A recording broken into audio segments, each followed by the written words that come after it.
आज मुसलमानों से जुड़े मुद्दे पर सामने आए हैं कई मुद्दे।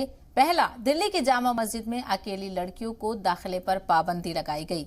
मामले ने तूल पकड़ा तो शाही इमाम ने फैसला ही वापस ले लिया।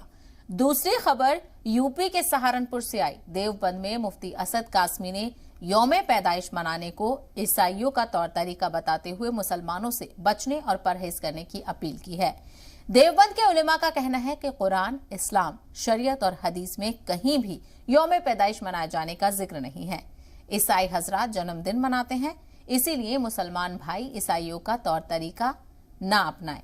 अब सवाल उठता है कि आखिर कितने इस्लाम हैं और किन किन के इस्लाम हैं? टाई वाला इस्लाम, टीवी वाला इस्लाम, हवाई जहाज वाला इस्लाम, पैंट शर्ट वाला इस्लाम, यौम पैदाइश वाला इस्लाम। आज के मुद्दा में इसी पर चर्चा करेंगे। ये मौलवी का इस्लाम है, लेकिन उससे पहले देखिए देवबंद के मुफ्ती असद कासमी का वो बयान जिस पर एक बार फिर हंगामा होने के आसार नजर आ रहे हैं। फिर बहस का आगाज करते हैं।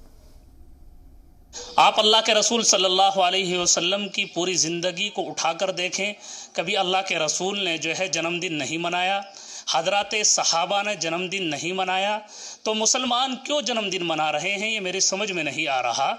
ये तौर तरीका ईसाइयों का है। ईसाई हजरात जो है जन्मदिन मनाते हैं, उन्हीं के तौर तरीक़ों को मुसलमान इख्तियार करता जा रहा है। तो ये शरीयत के अंदर नई चीज़ पैदा करना है। शरीयत में कोई जन्मदिन की कोई हैसियत या कोई जन्मदिन के बारे में नहीं लिखा है।